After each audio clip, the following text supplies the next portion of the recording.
High. তো এই বছর আমার পদ্ম গাছে ৩টি কড়ি হয়েছে। ২টো কড়ি আজকে আমি নিয়েছি আমার দুজন স্পেশাল ব্যক্তির জন্য, যা আমি আগের বছর করেছিলাম, বাট আগের বছর ২টো কড়ি একবারে আসেনি, মানে একটা ছোটো ছিল, একটা অনেক বড়ো ছিল, এর জন্য ২টো একবারে ছিঁড়তে পারিনি। তো এই বছর আমি ২টোই নিয়ে যাচ্ছি। আজকে আমি ভাবছি একটা ভিডিও করি, যে সবসময় তো টুকিটাকি যাই, একটা ভিডিও করি। আজকে খুব ইচ্ছা হলো, তাই আমি 2টো কড়ি সুন্দর করে ছেড়ে নিলাম। একটু ডানটি বড় দেখে নিয়েছি। তারপরে গাড়ি করে আমি চলে গেলাম।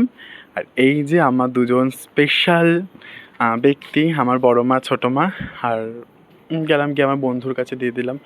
ও সুন্দর করে পদ্ম ফুল দুটোকে ফুটে নিল, যেহেতু কড়ি ছিল, ফুটে নিল। ফুটে নেওয়ার পর তারপরে দুজনকে দিয়ে দিয়েছে, ছোটো মাকে একটা, বড় মাকে একটা। এত সুন্দর লাগছে। তারপরে ফুলগুলোতে চন্দন টন্দন যা যা করতে লাগে সেই সমস্ত দিয়েও ফুলগুলোকে সুন্দর করে রেডি করে আমাদের বড় মার হাতে একটা আর ছোটো মার হাতে একটা। আমি ওকে বলেছিলাম দুটো দুজনকে দিবি, কারণ কি দুটো যেহেতু একবারে ফুটেছে, হ্যাঁ, দুটোই বড় মাকে দিবি না, একটা ছোটো মাকে দিবি, একটা বড় মাকে দিবি। আর অনেকে না আমাকে জিজ্ঞাসা করছিল মন্দিরটি কোথায়।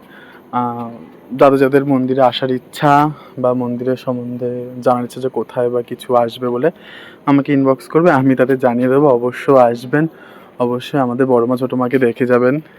তোমরা দেখো কেমন লাগছে আমার বড় মা ছোটো মাকে। আর সবাই জানিও, সবাই ভালো থেকো, সুস্থ থেকো, টাটা।